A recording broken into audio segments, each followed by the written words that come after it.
હવે કોઈ પછી પાણી પુરવઠો બંધ રહેવાનો નથી શહેરમાં.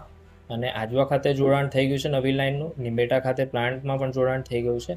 નિમેટા પ્લાન્ટ પ્રિમાઇસીસમાં એક જગ્યાએ ગેપ ક્લોઝિંગ બાકી રાખવામાં આવે છે. એનો હેતુ એ છે કે લાઇન જે આખી નાખવાની પ્રક્રિયા થઈ એ દરમિયાન જે પણ માટી કે કંઈ પણ હોય એને લાઇનને જ્યાં સુધી પાણી ચોખ્ખું આવે ત્યાં સુધી સ્કાવર કરવાની જરૂરિયાત હોય જ છે.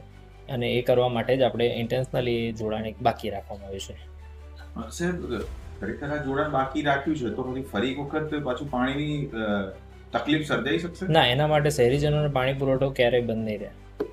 તો આ ટેકનિકલ શું કારણ છે જે આપણું હજી આ સાફ સફાઈ અટકી ગઈ છે? કેમ અટકી ગઈ છે? શું કારણ છે? કોઈ સર્વે ચાલે છે? કોન્ટ્રાક્ટરને કામ ના, એવું નથી. અત્યારમાં કોન્ટ્રાક્ટરે તો કામ કર્યું છે, પણ અત્યારે જે શહેરમાં પાણી પુરવઠો આપણે બંધ રાખ્યો ત્યાર પછી પાણી પુરવઠો આપણે 48 કલાક પછી ચાલુ કરી દીધો. બિલકુલ સર. પણ રેગ્યુલર ટાંકીઓમાં લેવલ થતાં ને એ બધાને અત્યારે થોડા પ્રશ્ન રહે છે.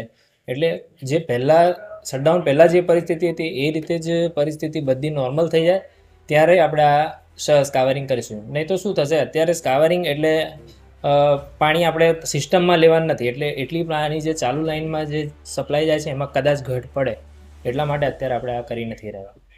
કેટલા દિવસનો સમય? 8 થી 10 દિવસનો સમય લાગશે લાઇન સ્કાવરિંગમાં.